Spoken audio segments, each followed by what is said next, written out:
Good morning. I'm delighted to welcome you to the Hindu Presents AI at Work in association with IBM. This is the first panel discussion where we have the topic, Are you AI ready?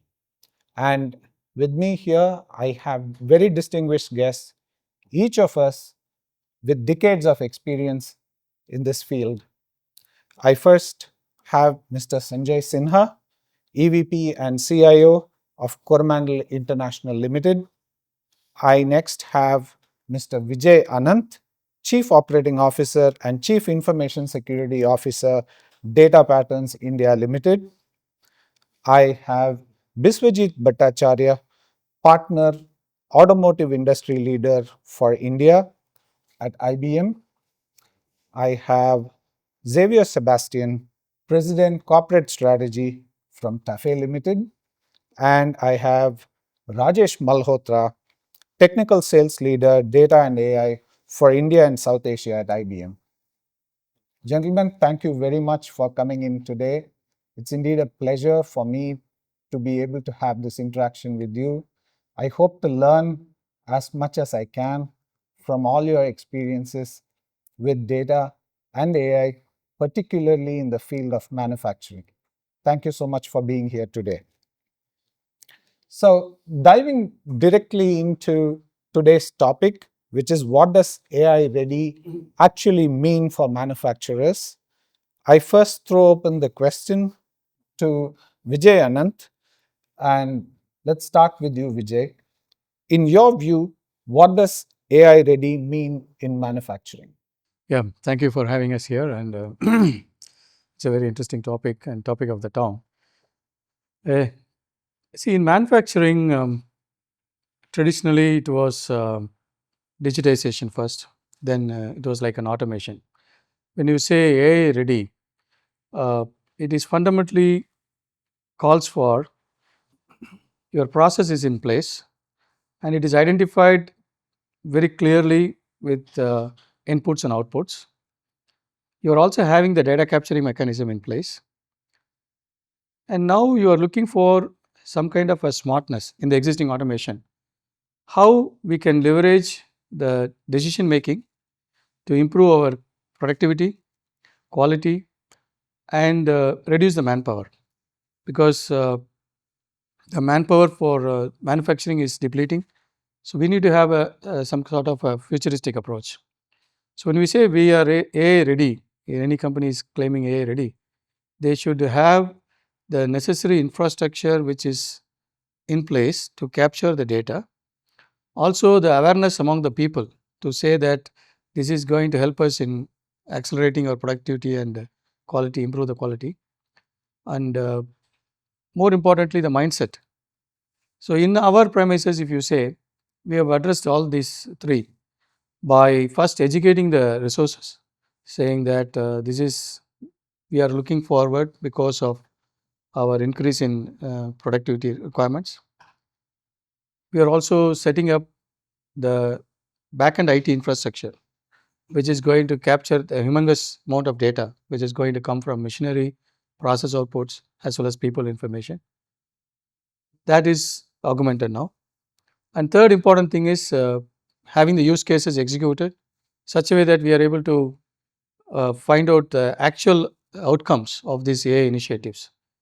So, in an essence, AI readiness means the three things. One is your infrastructure, the people mindset, and the process in which where we are going to improve productivity and quality by introducing smartness and decision making is what we think. Thank you, Vijay. Uh, Sanjay, what do you think is the meaning for AI ready in your operations? Yeah, AI ready. See, different organizations are at different levels of technology adoption. So, if we talk about taking the discussion forward on manufacturing, in our plants, availability, throughput, and quality. These are the three primary parameters that we look at. And when you say AI ready, we are an old organization, our plants are decades old, and the people have been working in a certain way. and they know the process, they know their plant inside out. They recognize each motor, each machine. So I think the readiness is for them to understand that AI is a friend. And going forward, what we did was on the availability front, we had IoT sort of installed. Now we can know of the critical machines which is going to fail when. That has brought, and then in any of the projects that we do, we ensure that a finance person is involved. And the finance person has the responsibility of quantifying in rupee terms the actual advantage, because that then acts as a booster to the team, because the advantages are very definable, very visible, and that's what initially gives them the pride, and then it becomes process. Same with throughput. We are a process industry, okay, and every ton per day or every ton per shift, and we are in an industry which any which ways is, I will not say scarcity, but there's always a want for it. In fertilizer, for instance, every ton enhancement per day is a direct advantage to us. Okay, the leverage that we have on the plants. So there we have worked, and quality, of course, the ability to predict the quality of the produce 4 hours hence, so that it gives the operating team time enough to adjust the parameters so that it can be enhanced. That is something we have. So, and the readiness required a lot of enablement of the plant. We had to go ahead and do a lot of instrumentation. Back end, we had to do a lot of technology. Our data manufacturing platform was completely changed. The integration of that to our data lake, and the models that we run on our cloud, and the what I would say worked most was the democratization of the process. So we gave the platform to the people, and the collaboration between technology and the plant people, because technology people will not understand the chemistry of the plant. They are the people who will say these are the parameters that you will take in the model, and then you will reject, and then the testing of it. Okay, we don't want to build a model which actually results in a bad product, because that is a direct financial disadvantage to us. So I think the readiness is the will to do, and then the support of the organization for the investments, okay, and then the ability to do.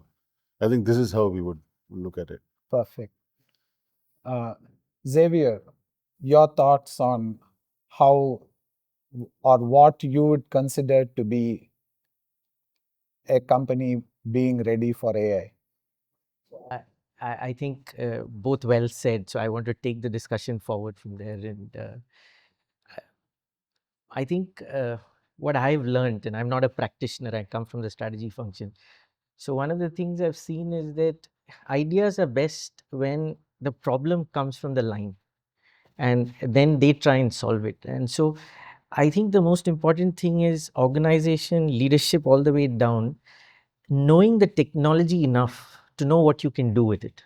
And so the art of the possible, and therefore to that extent, knowing the capability of the system.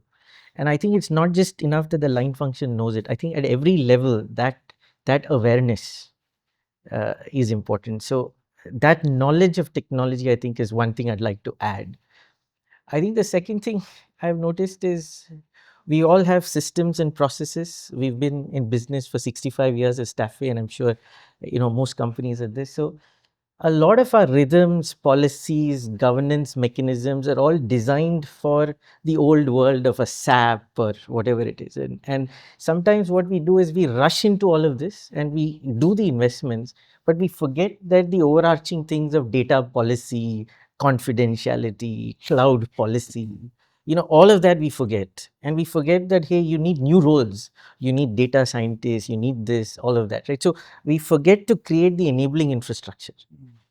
sometimes, right? So for me, the two things that come in addition to this is everyone knowing the art of the possible with the technology, bottom to top.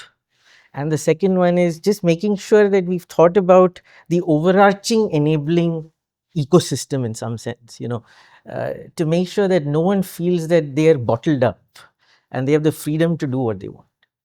It's interesting that you say system, not just in terms of a program or an application or even infrastructure, but you say system in terms of the entirety of the company, including people.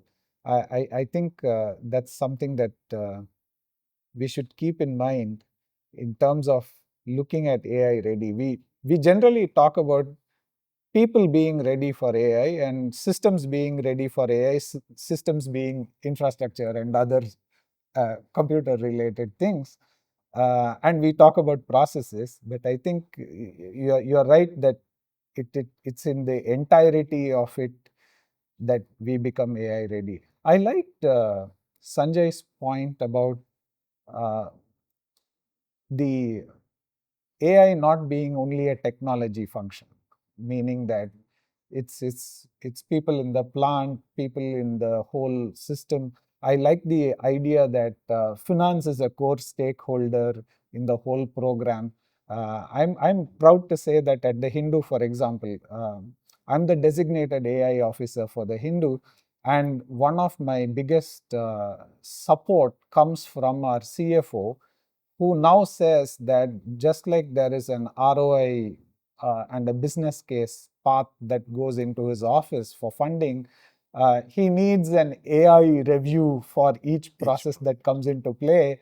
And he wants us to do the review and then say that, yeah, this is going to be worth that investment or not.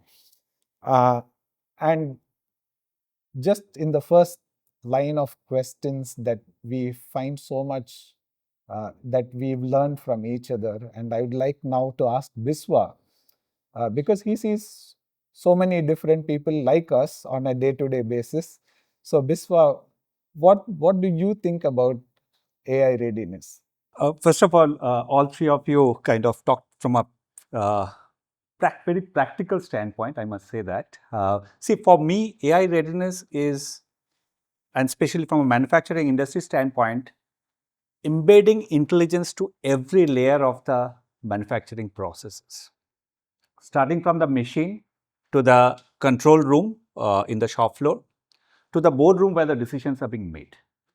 We should be able to have a very clear workflow which combines all those data points into a seamless process for the organization, which is at the end of the day should be able to derive some financial benefits for which the business exists, whether in terms of uplift in the revenue or improving the bottom line or any other parameters which we'll be looking at as a part of our business objective. So if I simplify it, for me, AI readiness is it's the data, the workflow, and the people who are going to actually talk about it. I think one of you have mentioned about it.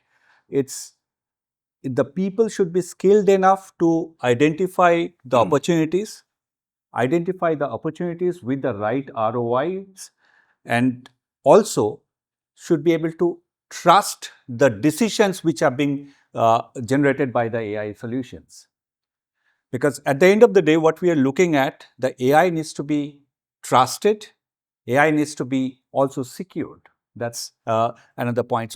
So from that standpoint, it's a holistic combination of multiple factors which needs to be there in place to be for an organization to be an AI ready organization. Thank you, Biswa. Um, Sanjay, we spoke about your path to becoming AI ready. I'm sure you identified gaps in the process, and I'm sure you're trying to fix it as well. And can you shed some light on what are the crucial things that you were able to identify as gaps that you're working on now to fix? Yeah. I would like to take a few seconds to sort of describe how we went about this. So about 3.5, 4 years ago, our chairman came and we started with two words. What he said was no Excel for reporting purposes. So from the source to consumption, nobody would do any Excel. Okay, and then we started finding out the gaps that we had in our processes. Okay, so we're looking at four things: people, process, technology, which is the classical three Venn diagram thing. The fourth one that we added was data. And when we said no, and the company was running, people were getting the monthly reports, reviews were happening. Okay, margins, sales, receivables, WIP, working capital, all that was happening. But we used to take time to close because certain definitions were in islands. So if we were following new products, the definition of new product was not in the system of records. The sales hierarchies were not common across BUs. The product hierarchies were not standardized. And we have multiple business units. Each is a different industry. Each has a legacy because a lot of them have been acquired. So they were working in a particular way. So just to give you an example, if you are beauty products, then skin, hair, those would be the top and then you would come down. That was not standardized. That was the first gap. And the processes. There were cases where one plant would treat a particular process in a particular way when it came to costing. And they had been doing it for the last 30 years. Okay, that was life for them. That's how they had been reporting. So the first was on the process standardization to the extent that we rejigged our whole chart of accounts, our product hierarchy, our sales hierarchy, all the master data. We depend a lot upon external data. Okay, rainfall, water reservoir, prices, commodity prices. We used to collect that in anecdotal ways. Some month it would come, some it would. So we started buying APIs, the vessel information, which ship is coming, which is not coming, so that we know when it will dock into our wharf or our quay. So we started doing that. So the data, the process part and the data part, we identified, and that was the sole target. No Excel, get everything. Then we found out that we don't have downtime information because our central maintenance management system, being a company of 19 factories, we didn't have a maintenance management system. That's what we implemented. One by one, there are about 7, 8 new applications. So the applications, data, processes, and a massive amount of training. What you said about the top down, everybody should know what it can do for you, why we are doing it. That was an amount of training that we did. And in front, so the people and the technology part, you can engage the best of consultants. You can train your people, you can excite them if the message comes from the top. Technology you can pay for. And we paid, we went to cloud because we couldn't build the whole technology in our data center. But the process and data part, that is where we worked a lot. So in about 2.5 years, no Excel, now we have AI for all. That's what we have changed now. Because we are ready now. So I think it was the identification, not only the identification, but the acknowledgement. That's very much the acknowledgement that we have a problem, and all the different BUs then collaborated together. The collaboration is very important. And as a company, we will have standard data, standard processes. We will take external data, and we are ready to invest. We are ready to put our money where our mouth is. Okay. Because these should not be statements in the boardroom only that we want to be AI. Put the money. Again, that came from the direction of the chairman. And I think the executive sponsorship, that plays a huge amount of role. Because he would ask in his review the questions that would have answers related to these. So slowly everybody started aligning. Thank you, Sanjay. Your views, Xavier, on this? So as we so TAFE has been early to adopt some of these, right? But I think it's important to qualify that we see ourselves as a high variety, low volume kind of a production archetype. And to that extent, when we go in, we are thoughtful that, hey, we are chasing quality, accuracy, error proofing, and not cost. And to that extent, when it came to manufacturing, we've always been cautious.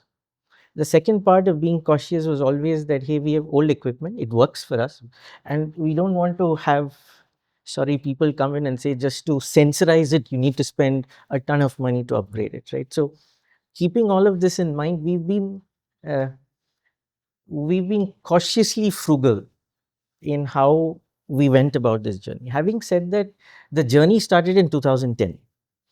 So we had the first version of MES, right, come in. It just looked at line stoppages and planning. I think a little bit of quality, kitting, for example. It's a big deal when you have 5 variants, right? But that journey was really about people. And so people seeing it as a threat versus people accepting it, people seeing the value, all of that, right? I think and we were slow with it, consciously slow with it. I think by 2017, 2018, when we were done with it, we said, what are point solutions? Again, we didn't want to spend on the big Rockwells and, big programs, all of that. So we looked at use case specific point solutions. So we realized, again, quality, incoming quality is important. So we created a tool only for measuring line quality of supplier and the lot quality coming, right? And that was rolled off. Then we said, hey, smart quality gating systems. So again, we sensorized the 15 gates that matter, sensorized it, built things in so that you could ensure that quality was improving through the line, right? I think about 2 years ago, we realized it's time to make the next step in our MES journey. And without MES, there's no AI. So we are a little consciously behind when it comes to manufacturing on AI. And now we are in a lighthouse factory putting together an integrated MES, which pretty much covers all the elements, but without changing our philosophy, which is low TCO, low implementation cost. And if possible, we want to own the solution. Because I think a lot of IP that we have on the shop floor over 65 years, which lies in the heads and hands of our employees, we want to now put into the system. But once we put it in, we want to own the IP. It's IP for us, right? So we are consciously doing a BOT model to build that out. It has its own challenges. Vendors that you do go bust, then you have to recast, you have to have your own capabilities, all of that. But it's a conscious choice, and we are in that leg of it. Once this is in place, I think we will have enough data and history to then, on top of it, start layering AI. But this is our real journey, the choices we've made and where we are. I would say we have been consciously slow about it. Now we are seeing the power of Gen AI. And Gen AI is the first time where even I, a technology skeptic, when I see it, I mean, it is truly powerful. I don't know how fast it will come, but I think it can change things. So when we see Gen AI and when we see where we are, we need to accelerate and get there quickly. But I think now we have the bits and pieces in place to move fast. Thank you. How about you, Vijay? See, the gaps primarily it stems from starting from the awareness. See, basically, this AI itself is a terminology which sometimes misunderstood by many. If you see from a typical technical point of view, AI is nothing but a statistical analysis based on the historical data, predicting the future data. So obviously, what will happen in the manufacturing floor? From our point of view, we've been very conscious about digitizing the data from beginning, because we are a very specific product company into defense and aerospace. It was not a favorable market at that time because country was importing everything. So we had people coming in and going out on a flip of a hat because they come and get trained here and go to MNCs. So we said this is not going to help us. So we need to capture this experience as well as the knowledge. So almost 30 years back itself, we started to digitize the data. That was the time the computer boom was happening. So, when we say digitizing the data means no longer it is in a printed sheets or anything. So, almost we got rid of all the printing. Once we had that many data in digital form, we migrated to automation. Basically, automation is nothing but a simple decision making, where it said, okay, you have this information, this is acceptable, this is not acceptable. But when it came to AI, it is nothing but a kind of a bigger level of automation, but it requires a lot of data which can help you to create a new decision or bring out the decision beyond the scopes of the rules. For example, if I put a particular component can be used based on these 3 criteria. If I want to go for AI, I need some 20-30 criteria minimum for it to give you an insight to that, why you should use it, why you should not use it. Because a simple decision is for okay, yes or no is easy by automation, but you wanted to have an implied understanding to give the human interaction an advantage. So, the first gap is we found that there are many data points which are missing, and the data points could be like he was mentioning, the knowledge which is carried by a human. He knows by seeing it what is wrong or what is right, and the hands which are doing it, which they know in a particular junction this screw will always have a difficulty to tighten it. So, we started to identify the areas where data points tapping should be identified. The second gap is the human tendency to accept or reject the AI. See, if you are a typical old timer, like any technology when it comes in, they always say, no, I know this for ages together. So, the buy-in from the old timer is important for them to download their knowledge into the system. So, we need to have a mechanism to capture their experiences, which is like the training of the AI's output. Is it right or wrong? So, we can't make a fresher to go and say this is right or wrong by making them to prompt and give an answer. The second gap is that is first one is the data points, second one is the training the AI model to say this is right or wrong. Third one is the infrastructure to handle this kind of data, because you can have servers, you can have your infrastructure available, which typically handles your day-to-day transactions. But when it comes to this kind of processing, you need a massive amount of processing power, because if you do not have that processing power and if you feed the data and if you feed all your yes and no's of the training, if I post a problem to it and it is going to take almost an half a day to come out with an answer, people are not going to wait. So, that is the third gap. So, these are the 3 gaps which we identified and we are working on it. Thank you. This segment of our discussion brings home to me one of my earliest experiences with running a Gen AI hackathon here in the Hindu. We did this sometime in early 2023. So, Gen AI was really new and we were working with it. It was super interesting, very creative ideas, all of that. But nearly all of those ideas were actually a data problem, not really an AI problem. We were basically trying to fix our data problems by using AI, and obviously it didn't work. But I'm happy to say that that was a very strong learning for us, and it's now part of our day-to-day AI process. That one of the first questions that we ask is, do we have the data for this? Not the other way around. But I would like to, if I can, on the heavy input, I'll give you one example. Phosphoric acid is a key process. So we do raw material from 2 sources. We train the model on 8 months data. Okay, we test it on 4 months data. When we want to deploy it, our strategy has changed the source of the rock. Okay, so you again have to train. So what I tell my people is, one will not fit all. So there is the ML model, which is heavy in input, light on output. But then also parallelly start looking at Gen AI, which is light on input and very heavy on output. So that's how we have to keep the people sort of say, because uh, for different things, it's different models or different technologies that we'll be using. So I think this is very important. Yes, AI necessarily is not always very input heavy and output light. It can be very, in fact, What we also say is earlier we would keep the thinking part to the computer. Now we are saying the thinking part is on the human, because the more you think how to ask, the better the answer will be. So this is, I think, the education to the people is very, very important. True.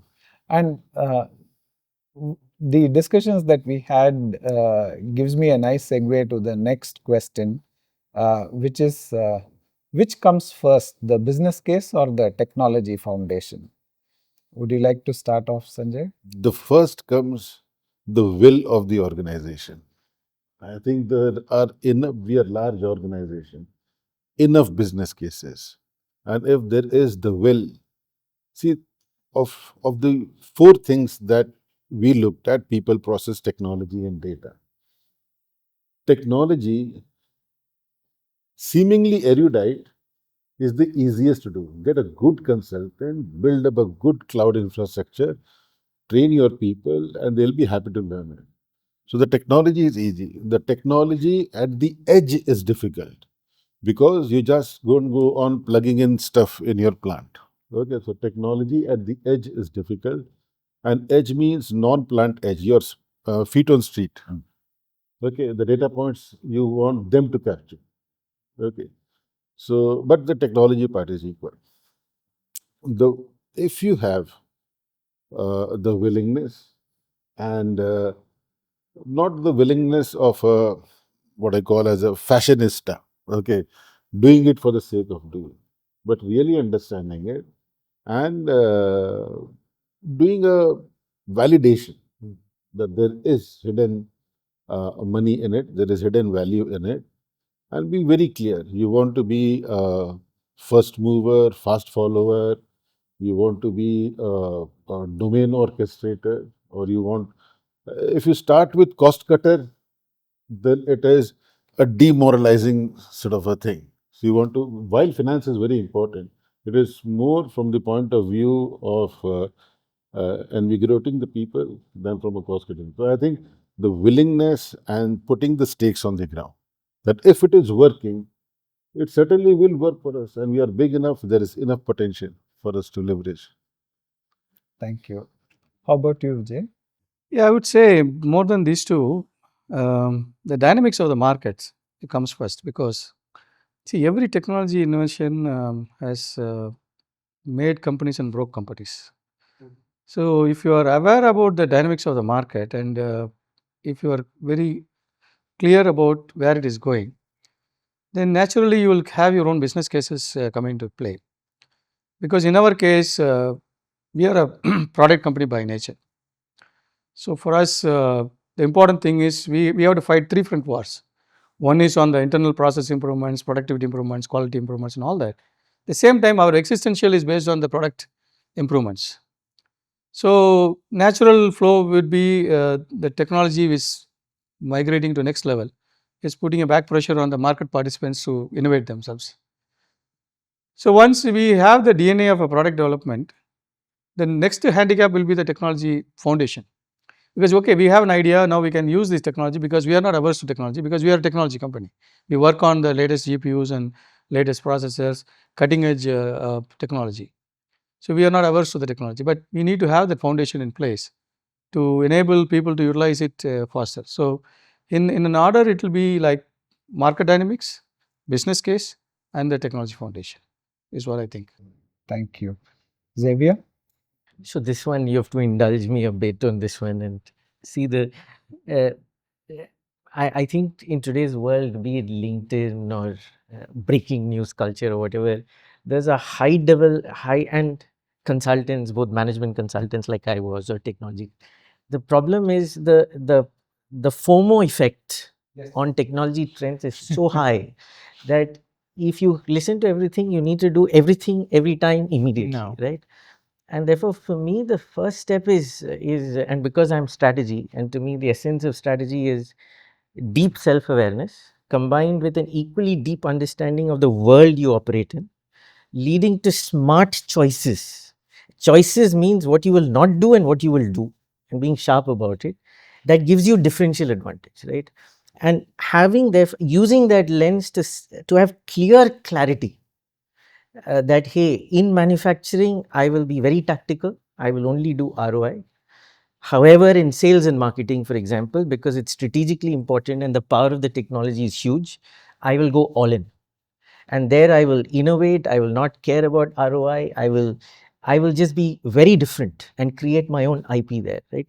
So knowing where I will do nothing or just do the basics, where I will do ROI, and where I will go all in, that clarity linked to your company strategy in the context of what you said is, I feel, the biggest missing link. Because if you don't have that, the FOMO effect kills you, because you have bosses, you have stakeholders, you have people asking you, and if you feel compelled to answer everything, then you're doing everything but nothing well.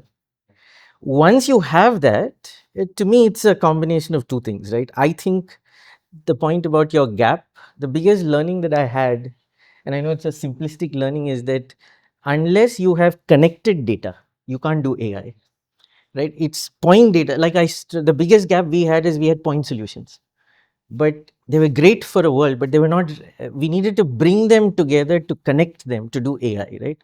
So you need to have those two. You need to have a business case lens, so that you're targeted on use cases. But at the same time, if you don't have the connected data that goes with it, you can't move. So for me, it's clarity and then getting this balance right is the way I would answer your question.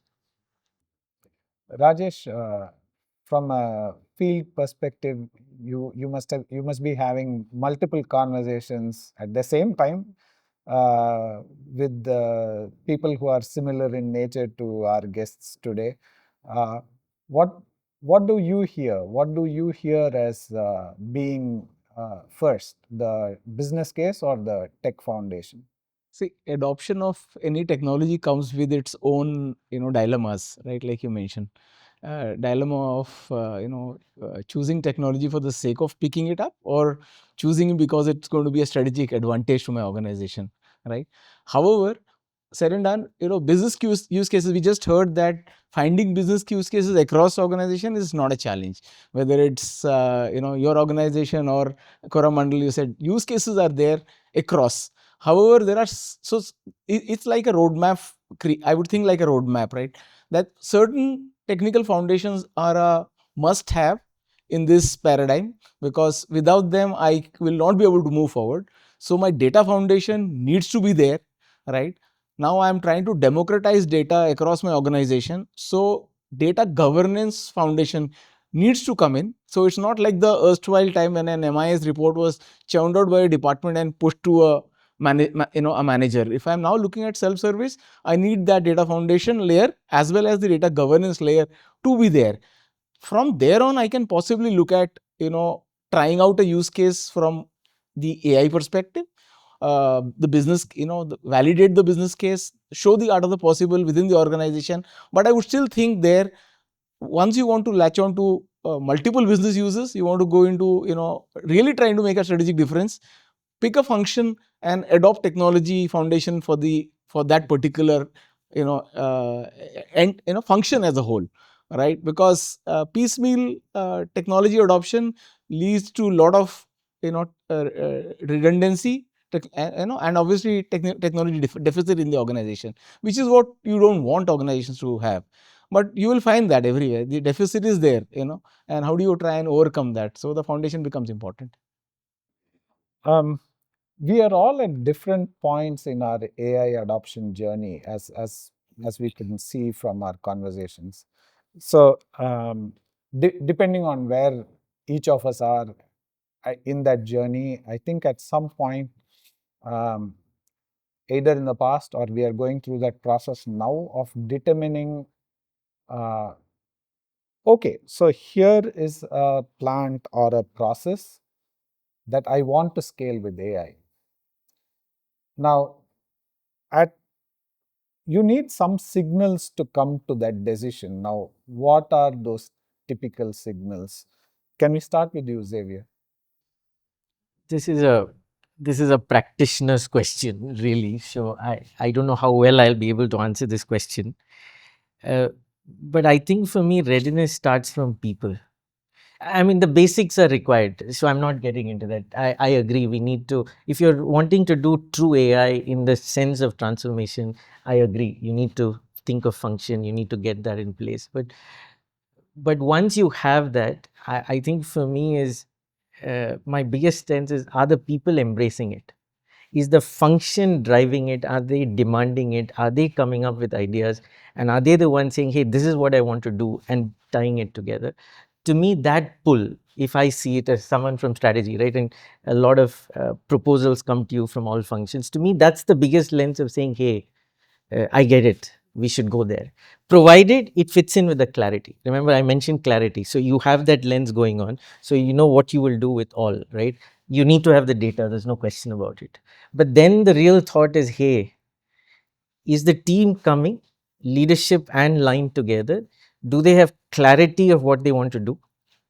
Are they creative about it? And are they passionate about it? To me, that's the biggest lens of whether AI will be successful or not, at least from my sense. How about you, Sanjay? Yeah, I think the basics are the basics, have to be the fundamental layers. When I said, when we started with no Excel to AI for all, it took us about 2.5 years to set a data model, governance, connectedness, all that, right? And the technology up and running. And then we engaged with a consulting company and we said we will go ahead. And for 4 months, leaders of all business units and functions, we sat down, we went through a list of use cases, debated, and then we sort of took up two. The two that we thought together would be the most beneficial for us. We looked at the market, the data that we could get, and I think that collaboration and skin in the game, because you make the model, you sort of release it to production. Every 2 months you have to retrain it because new things are still coming in. So I think, and that comes from a collective agreement that we have to go this way. This is an advantage for us. Having done what is required to be able to feed this engine, which has a large appetite for data and for technology and all. So I think that is the sense that now, if we now again we are in the second phase, we have gone through the whole cycle again. So everybody now we have picked up only three, and these three we think will be of great advantage to us. So I think this part is how is it gives you a it's your north pole whether you are going in the right direction or not, and the somebody needs to keep whether we are tracking well on the ones that we have already done. So and then create that acceptance. In fact, 2 weeks ago we had an AI day, whole day, 97 top to.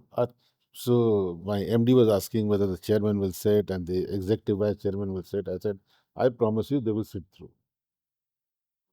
So 9:30 a.m. to 6 p.m. locked up in a room, and about 100 people. We had 97 people, top to bottom, all functions, all units that we had.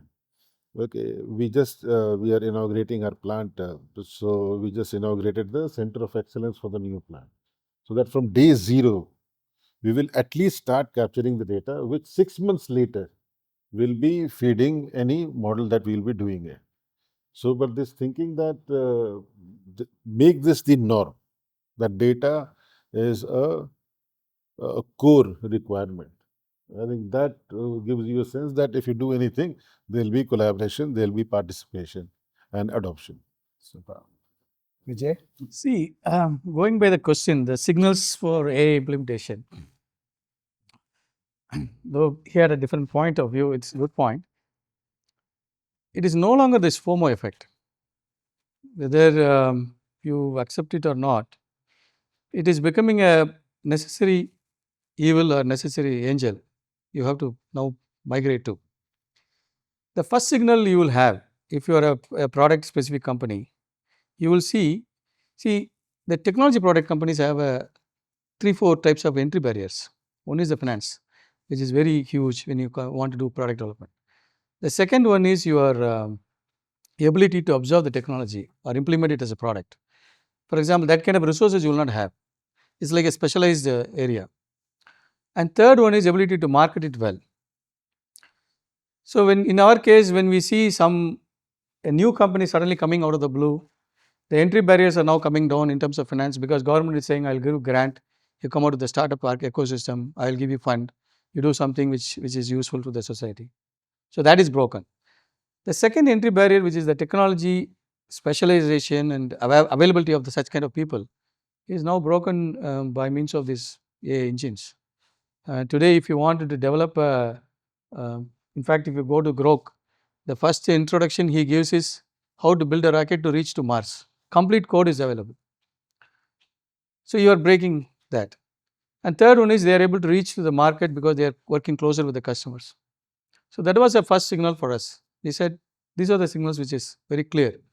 Now, you call it as AI or you call it as revamp of your organization, you want to do optimization, anything you can add it. In terms of process industries, in terms of productivity or in terms of cost and all that, there are many indicators available. The first indicator is you will see a parallel company or your competitor or a related industry companies are able to produce much faster than yours. You will see maybe traditionally the mindset of a big factory organizations are, see, it will take enormous years to put this factory and bring out the yield and productivity and all that. Today that is all shortened because the process automation is much better and the instruments and the machineries are much better. Like you are referring to the offset printing to digital printing, you would have seen a drastic migration. It was no longer a FOMO, it is not like it is necessary. If you don't do it, you will be losing out in your printing output. So that is a signal which will be there, and it is up to your mindset whether you wanted to acknowledge it or not. It is like the health in this, when you walk up the climb stairs and you feel gasping, you may think, oh, no, I had a morning heavy breakfast, I am gasping. Or you can genuinely feel maybe I have a health issue, I should go and check it. So, it is the mindset of the leadership which is going to receive the signals or not. And the last one is you see the people around you, the employees are also the biggest signal indicators. No longer people wanted to go through form filling or waiting for somebody to give an approval or waiting for the machinery to give something. They are looking for results which is ready for them when they reach. So, if you can consider these all the signals and your company is willing to listen to this, I think that will be enough for you to take the journey of AI, is what my belief. So we spoke a lot about AI readiness, gaps, how do we read the signals around whether we are truly ready for a particular process or for a particular plant to go to implement AI and so on. But let's get down to the brass tacks. How are you modernizing your plant or your enterprise architecture for AI? I think this is a nice segue from our previous question around technology foundations. At that, when we spoke about it the last time around, it was a bit philosophical in nature, but now it's more practical. Can we start with you, Sanjay? Yeah. So the readiness is on the technology front. It does, like Vijay said, it does require heavy compute power, which is difficult to build on premise. And not only that, because you will not use it continuously. And then if you want to go ahead and venture into an AI use case, you don't want to wait that long. So cloud for us worked out very well. Okay. The fact that the IT team was not new to cloud, that helped us.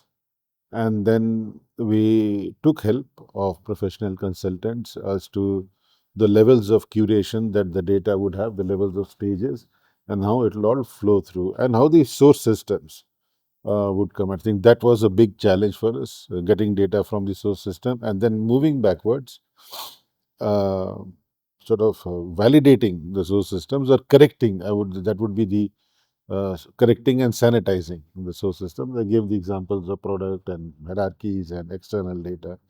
So that was the readiness that we worked upon. Took us a long time. The first version had a lot of glitches, did not happen. Then the second version actually came out very well. Took us about 1.5 years. It does not happen overnight, even with the cloud. Okay, it's not that you just fly by night, open up 4 VMs and you start working. It's a very well architected and secure environment that you have to build. And the data part, any which way, sort of takes a lot of time and a lot of, it's not a technology problem at all. It's not the data and process is not the problem of IT.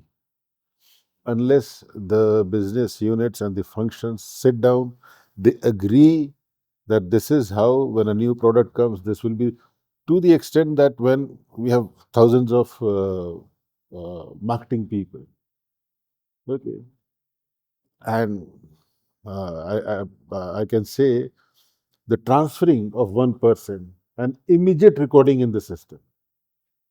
To that extent, also you have to make sure that the functions are sort of integrated across each other. Otherwise, that will get recorded in the system after 5 days. So that also, that readiness also took us time. And then the training to the people. You can't be doing a 3 hour or a 8 hour loop to them. Over a period of time, you'll have to get them to be acquainted to various things. So I think this is the tech readiness or the AI readiness path that we went through. How about you, Vijay? What did you do about the modernization of your enterprise stack? Okay, so in our case, the nature of the business doesn't allow us to use the cloud infrastructure. And since the beginning, we hosted all our services in-house. So when we wanted to migrate to the new infrastructure to support AI, basically AI is nothing but, I told you, like statistical analysis, multiple data points. So we had to now, in fact, add many more resources to the manufacturing plant facility itself. Like he was mentioning, the data collection points from the manufacturing machines. We need to add IoTs so that those points are calculated. And the moment of the product being manufactured by barcoding and reading it, though some machines are already having that, we need to have a tapping points to take the data. So we had to invest on those areas. Next thing is, see, AI is at its best only if we can relate all those parameters through some relations. And the relations between this data only gives you the informed decisions.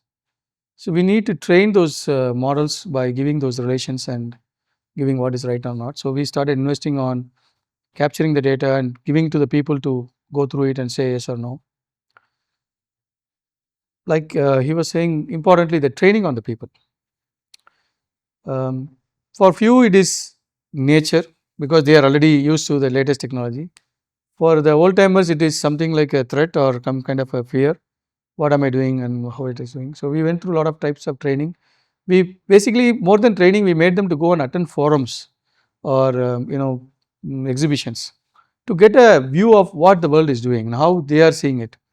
Because as such, when you ask any management representative to come out of the case, they mostly focus on productivity or cost or quality. Whereas if you ask the employees go and explore and come, they come out with the ease of manufacturing, utilizing lesser time in terms of doing certain stuffs. They came out with a lot of innovative ideas. So we did that. And lastly, like fund is necessary. So we gave a roadmap of how we are going to adapt AI. So that kind of preparedness is also we are doing. Rajesh, what's your view from the field on this? Yes. So we spoke about readiness, right, in terms of what's required to get AI going. While there is a lot being spoken about, the resistance to change, right? When it comes to consumption of AI, I think it's a lot more easier now because we are talking natural language rather than talking math, right? So adoption to that extent is easier. The apprehensions could be more about, the what do you call the trusting what you're getting out of it, right? So that part, the part of architecture, what I'm seeing is that a lot of organizations are realizing that adopting point technologies or point solutions being implemented, they kind of bring in integration challenges, right? And when you're trying to see processes which need to talk to each other, right, how do I get this to be integrated across? There are a lot of challenges when we adopt that. So from an technology perspective, I think there are enterprises which are looking at an architecture which is like composable or easy to put together, right? So each layer of this architecture, which is whether I am talking about the consumption layer at an assistants, or the next layer of agents which are going to do the work for me, or the workflow itself, or the layer below which is the data, right? How can I have all of these components separate yet come together very easily, right? So that's the architectural shift that is necessary, and I think that is where a lot of industry leaders are leading to. Uh, the the bulk of our discussion was around data and the shop floor, data from the shop floor, data from supply chain, and so on. A fair bit of discussion around point solutions and point collection of data. Uh, but this whole new wave of technology since 2022 around generative AI makes it easy for us to work with unstructured data as well. And uh, us being in a media company, for us it's had more of an impact than classical AI. We've of course used classical AI for recommender systems, next best offer, next best action, and so on. But the ability to work with natural language, as you mentioned, Rajesh, the ability to work with text and images and audio and video, uh, what do you think, or how do you think you are preparing for that from your shop floor? Sanjay, you want to go first? Yeah, there are not many examples that I'll be able to sort of openly discuss, but this. So, like I said, different use cases will need the application of different technologies. So, some places ML works fine. Okay, manufacturing is a repeat process. Every year you are doing the same thing. There's a lot of data generated. You put the instrumentation, you collect the data. But there are many other things. So, if you have to file not a patent, but you have to file what we call a dossier. Okay, then there's a lot of information that you need to collect if you are sort of talking about a new molecule or an existing molecule that you want a license for. Gen AI in that will help a lot. So what we did was demonstrated to people that look at all the policies you have, ask a question, you will come to know. So then they started, and then you could do it to legal, you could take it to company secretariat, you could take it to finance.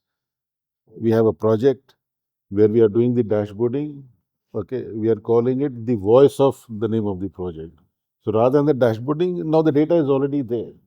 So you ask and it'll sort of come back, and then it can do the multiple trends rather than. So I think the heavy input, light output, okay, prediction of loss and throughput improvement was the light output. The input was very heavy, 45 parameters of the plant. Some parameters were not in their natural form. Some were maybe the log of the parameter. Okay. Now, light input and heavy output is also what we are trying. So, you give a light input that you make a dossier for me, which our R&D team would take about, say, typically 6 weeks to compile all the data. So, these are also the areas that we are looking at. So, different strokes for different sort of folks is what you can see, because all this is available. Similarly, the differentiation between RPA and agentic, where RPA sort of raises its hand because it's very specific. Then all the RPA processes you can put an agent and then actually go back and help the agent go to the next step where it is. So these are things that we are looking at. Thank you. Vijay?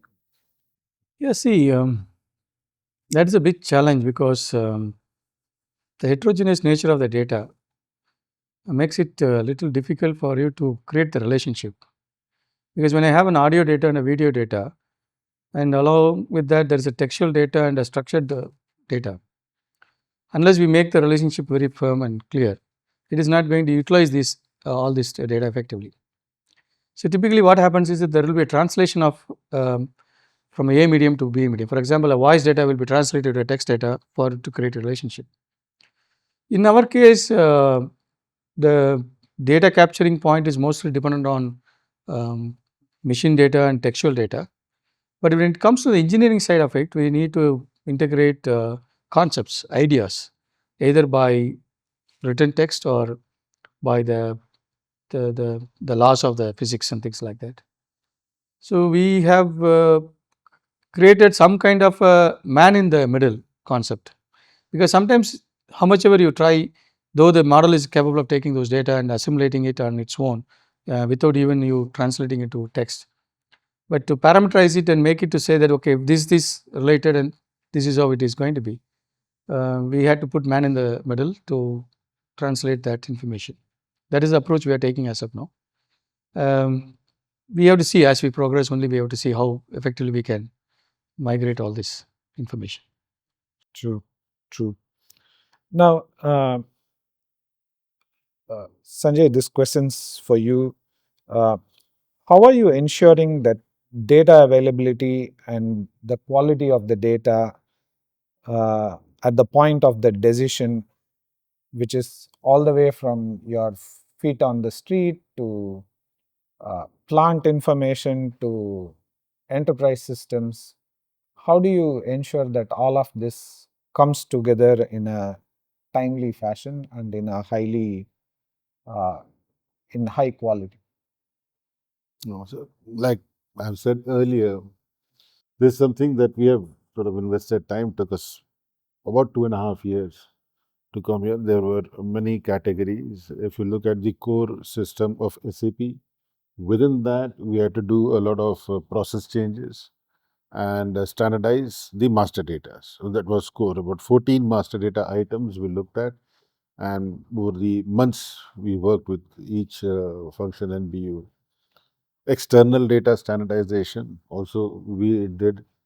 Uh, Places where there were no source systems, like the maintenance is one example that I gave. RA movement, for us, raw material movement to the plant from the port is very important. The ship comes, dumps a whole lot of material, takes about 2,000 trucks to bring that material to our plant. So we never knew the movement of the trucks. So such systems, about 7, 8 such systems we put, and then the validation of the data and instrumentation, primarily into our crop protection plants. The fertilizer plants had enough instrumentation, crop protection and bio plants did not have. So we invested in that, stabilized it, calibrated it, and then we started collecting and bringing it all back. So these were the steps, and even the outputs were, see, blindly putting something into the plant will destroy a whole lot of material for you, okay, unusable. So it's money down the drain. So we were quite careful. In fact, the team was pushed that you are slow, and we said we'll be slow because we don't want to immediately implement the recommendations by the model. So they tried it parameter by parameter and settled down on the golden batch and all. So I think it's a very tedious process. It's a very tedious process. It requires investment.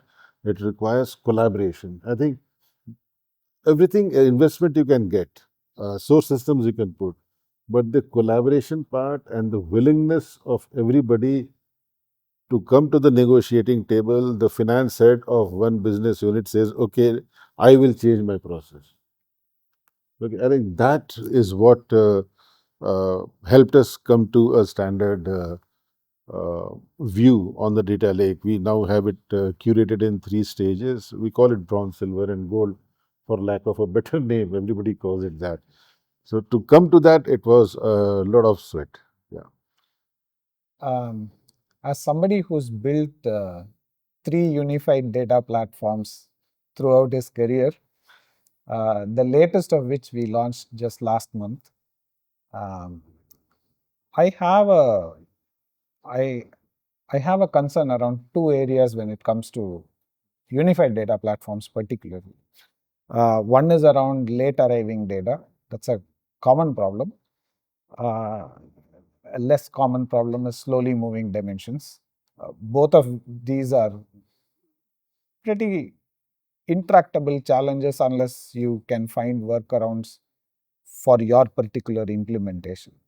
And I found that good orchestration, good observability, good governance, especially when it comes to lineage, is the most valuable things around ensuring data is available in a timely fashion and so on. Biswa, this must be something that many of your conversations must have. Yeah, thanks for that question, Nagaraj. See, data governance is something which is not an optional item. This is a necessity for any AI implementation. When I talk about governance, actually, it looks at from a standpoint of the quality of the data what I'm getting as my input in terms of, see, with generative AI, the training aspect has gone out in a way, largely gone out, let me put it that way. But having said that, I still work with the data and connected data, as you said rightly. So that's one aspect of it. Timely nature, so it needs to be at the right time, at the right place, and the right quality, of course. So that's one part of this problem which every organization is really struggling, and we need to put a process so that we ensure that the anomalies are being kind of taken care of. At least it's known and an action can be taken. But having said that, once we have the data, from a governance standpoint, I also need to ensure that the data is secured, because we are talking about a lot of sensitive data. If we are getting into the marketing side of it, it's a lot of personal data we'll be handling about it. And even in our shop floor, a lot of data are very proprietary in nature, engineering data. So from that standpoint, how do we ensure that the data is secured, and we have an act incoming from a deeper standpoint, and definitely there are implications from that standpoint. The third aspect is very clearly is, see, we often talk about biases in AI. Okay, how do we ensure those biases are being kind of managed? Okay, I won't say gets eliminated in the first go, but we should have a process to identify those biases and take corrective action in our, whether it's in our model or in our workflows. And so that's the second, or the third layer which needs to be there in place. And lastly, it needs to be ethical and hence trusted by the people who are going to use it. So these are those various problems what we do see everywhere, and every organization who is getting into the AI journey need to be kind of clear about it. From an IBM standpoint, we look at governance as a very key element in our all our AI implementation. And from our product strategy standpoint, we have our Watson X governance is something what we ensure that we manage the whole process of AI implementation a lot smoothly and covering all these aspects. Vijay, uh, when we speak about enterprise architecture and AI and all of this, uh, you just mentioned that you, by by the nature of your business, you can't do cloud and therefore you do in-prem. How do you take care of how current that architecture is and that infrastructure is for all the new things that you want to do? Yeah. So when you go on prime, the major challenge is this question what you're asking. How do you know your infrastructure is ready for future as well as it is serving to the optimal? Because as such, the technology in the infrastructure industry is growing very fast. So first we need to allocate, every year we need to allocate some kind of IT budget. So that we have an availability of the funds to see that we are able to migrate it. Second, to get to know about these infrastructure upgrades and new technologies, we kind of have to work with partners like, people like IBM, Dell or other eco partners who also come out and say what is next coming up, how you can optimize the resources. What was considered to be a terabyte of data is enough for our lifetime size storage space. Today, even a simple analysis of design analysis takes half of it. So we need to migrate our mindset and the infrastructure based on the inputs we get it.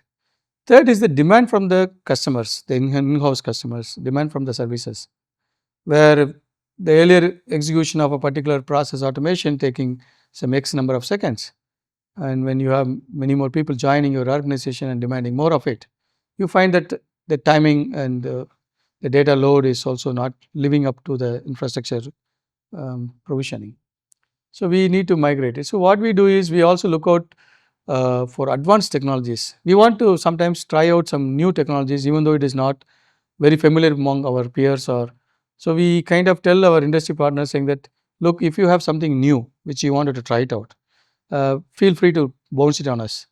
And as a company in data patterns, top to bottom, being a product company, we are little savvy with the technology. So even our MD says, okay, let's try it, or let's see what is going to happen.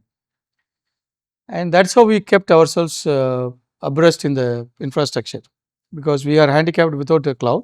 At the same time, we have to have the cloud infrastructure to support the new generation softwares. So definitely the partners have helped us in understanding it and climbing up.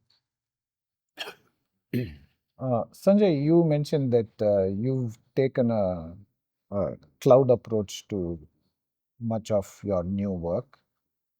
Is this can you speak a little bit more about it? Is this completely on the cloud? Do you have hybrid models? How do you? So we have hybrid models. When you say you have to keep IT budget for on-prem, you have to keep a big IT budget for cloud also. Okay. So IT budget is a given. Okay. And it's like sand in the fist. It can float if you're not careful on the cloud. Okay, the expenses can really sort of go. So we have taken a hybrid model. The cloud is a single cloud. Earlier, we were all over the place. 2 subscriptions in Azure, 2 in AWS. All that we consolidated under one contract with Microsoft. We talked to AWS, GCP, and Azure. And then we had that conversation, that evaluation, settled now on Azure. That is one part of it. The second is we have an on-prem, we modernize that. So unless it is, first we were thinking, why not cloud? Now we have changed the question, why cloud? Okay, because we have invested in a heavy, and we are a fertilizer, pesticide, retail company, not heavy on the design part of it, except our R&D. We have very different systems for R&D. So not a very big infra. Okay, well, 400, 450, 500 servers is what we would have. So it is hybrid between on-prem and so one on-prem data center, one cloud. It's still hybrid between cloud and on-prem. That's how I would say. Super. We now come to the last question for our panel discussion today. Obviously, we spoke about how we are at different points in our journeys and so on. But I'd like to end with this question, which is, what is one classical AI or Gen AI use case that you implemented successfully? Xavier? See, like I said, we are in the journey of in the lighthouse, and we are bringing it together. But if I were to say the 2 examples that I am deeply passionate about, because it is very cool and it solves the problem in the context of, like I said, quality being a key metric, right? So one part is see, we turn out a tractor in 3.6 minutes or whatever, but it takes us 45 minutes to do quality, end of line, right? And if you think about it, hey, it's a classical unstructured data problem, right? You have 43 data points to check. If you have a system of cameras and all of that, you can really crunch that time down, right? So that's one thing that is a POC, but it's something that we want to do because it fits in with our focus, which is quality.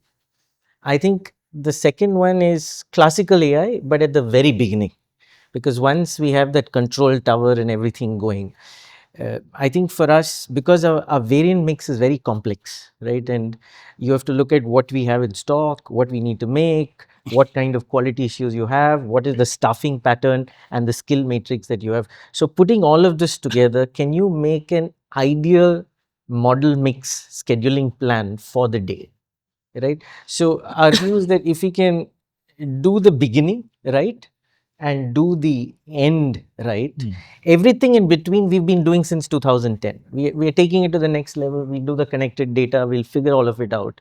But to me, the cool thing is, hey, what you put in the plan, can you really make it intelligent? And can you really cut down and automate the end of line? So that's sort of where we are going with this. I can't say we've cracked it or we're even anywhere close to cracking it, but it's very much what we want to go, what we want to do. Vijay? Yeah, see, like I mentioned in the beginning, we had to have AI adopted in two mainstreams. One is on our product side, another one is on our internal processor. So on the classical side, we have, though we are trying many things in classical side for process automation, improvement and all that. To quote in a simple example here is the infrastructure logs, which was primarily used for detecting threats and um, actions to correct it. We are using a typical classical AI for pumping all the logs into the single system and trying to interpret information about, because no longer the threat is going to come from outside, it is going to come from within also. So that is one area we are working on classical IT security basically. On the generative AI, Gen AI, see in product development it is really amazingly different. And though I cannot quote on all the use cases, on a simple fashion, the software development process we have taken up now, where typically the rapid development tools came in. That time itself, most of the developed code, if you see, 80% is manually developed and 20% is automated. Then it migrated up to 40 versus 60. Now we are using the Gen AI to come out with almost the reverse, 60 to 70% by the generative code and 30%, 40% by manual. And the accuracy rate is around 85%. We are trying to improve on that, and most probably in a year we should be able to have a much better, which will help us to assimilate the ideas and come out with the new product solutions or implementations which are superior than what we would have, is what. So both we are in use. Sanjay? There are two that we have put a big focus on. So we also have about a little under 1,000 agri retail stores. Okay, and we do traded and our own products, and they are in not even tier 2, tier 3 cities. They might be in the villages, and each store farmer is the primary customer for us. So one of the things that we picked up and which is taught to every student in AI is the customer churn. Okay, and because we have two cycles of agriculture cultivation in our country, so we had to do intra-year cycle 1 versus cycle 2 and inter-year. Same cycle last year whether the person came, same cycle last year whether the person came. And both for our what we call as HNI customers. HNI customers are important because if you have a large piece of land, you are an influential farmer in the village, what you do, others will follow. Okay, this is how, and for generations, they have been using a brand and they have a particular way of, there's a lot of education also that goes. So that's come out decently well, and now it is settled. We keep on tweaking it, but the retail marketing team has now taken ownership. I think the success is now they have taken ownership. They are tracking. If we had not done these campaigns, then X, which were predicted, would not have come. Okay, and they compare it to, and we have enough data. The data is very rich because it is POS data, line item wise, farmer wise sales data. So that has worked out well for us, and we want to continue on that and then be more farmer centric in the next projects that we do. The second is our phosphoric acid. In the fertilizer, phosphoric acid is key. So, two things. One is increase in throughput. That's worked out well. And the same model does both. Prediction of quality after 4 hours, because then it gives the plant to set the parameters to do that. These two have worked out, and there are others that we are working on. So for us in the media, obviously recommender systems are our bread and butter. So we use classical AI. We've been using NLP based systems for a fair while now. In recent times, we've implemented Gen AI. One very key project was for doing SEO across our websites for all our published material. And the other, for which we won an award this year, the Vanifra Award, and for South Asia, we won the gold. And it was also a finalist at the World Awards this year. This is a video chapter generator system. So you put in a video like this one, for example. You can put this in and it will make it into chapters, into segments. It will also give you the time stamps for which places we can use to pick out to make highlight reels. Oh, very good. So this is something that we deployed this last year. We won the award for it this year. This is your own to implementation? Yes, we developed it. It will be useful for all the media creators. Yes. Cricket matches. Yeah, everything. But see, we developed this last year and deployed it last year. We nominated Maybe you can monetize it by as this application. year, but it's already part of YouTube Studio now. Oh. Yeah. Oh, So one of the things with a lot of the more popular use cases is that you end up doing it because you can be first with it, but the advantage that you have is actually quite short-lived. Even in the SEO case, I mean, we had the satisfaction of doing it by First, yeah. ourselves, but now nearly all CMSs have some kind of plugin that will do this for you. So I'd like Biswa to perhaps say give two ideas that he's seen, which are very cool in the manufacturing sector, and then we can wrap this up. Yeah, see, I think the way I look at it from a manufacturing industry standpoint, I will talk about three: smarter products, smarter operations, and improve customer experience. So these are the three areas on which I see organizations are also working. If I take an automotive industry example, cars are becoming software driven. So a lot, and it's and the new generation of buyer are looking at a very different level of experience from their mobility journey. So how AI can bring a lot of cool stuff while you really drive. So that's one area where most of my clients in automotive industry is really working on. And I'm sure even globally as well as India, we are going to see a very different kind of a mobility experience thanks to AI, generative AI, as well as agentic AI in next couple of years. Smarter operation, I think all of us have talked about multiple use cases. I'll not go into that. And from an experience standpoint, I think your use case of really collecting the customer data and really able to create the insight from the customers so that we are able to sell sell more efficiently in that sense, in terms of getting right segmentation done and positioning of the right product against the right segmentation. That's another use case where I see a lot of manufacturing clients, both B2B as well as B2C clients are started focusing on. With that. Thank you so much, Bishwa. That brings this panel discussion to a conclusion.